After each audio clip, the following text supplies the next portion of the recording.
Unë këtu shpreh vlerësimin tim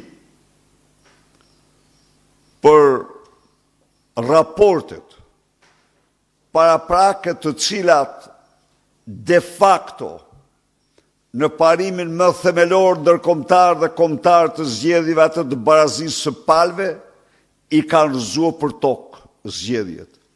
Por natyrisht jo vetëm në këtë parim, po ka patur probleme tjera, po kaq të rënda,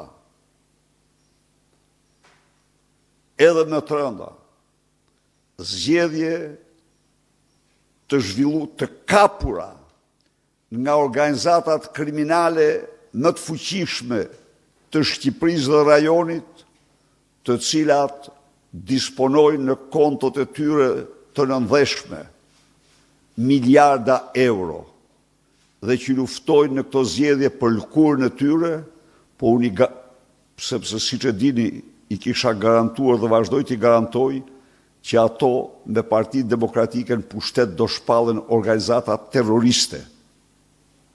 Çka do thotë, ligj do jetë i tmerrshëm për to.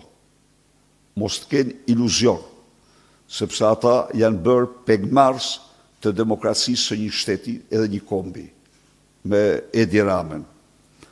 Në këtë kuadër, denoj me forcën më të madhe terrorin policesk ndaj numëruesve komisionerëve tanë, kërkoj lirimin e menjëhershëm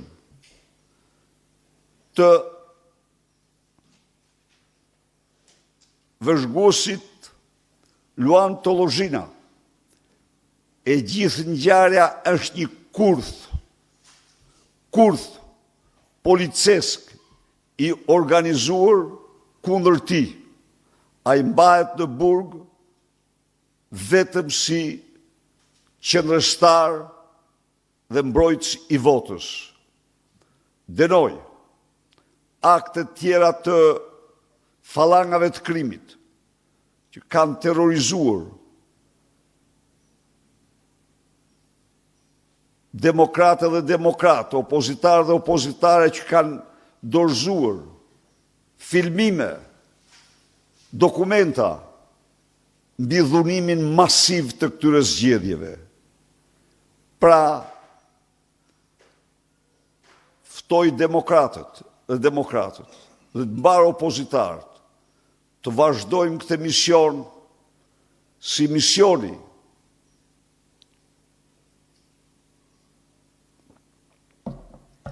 i të gjitha misioneve të një opozite, mbrojtjen, rikthimin e votës së lirë. Asgjë në botë, as një fuqi politike nuk do mund të fshehë të vërtetat e shëmtuara të grabitjes së zgjedhjeve nga narkoregjimi i Tiranës.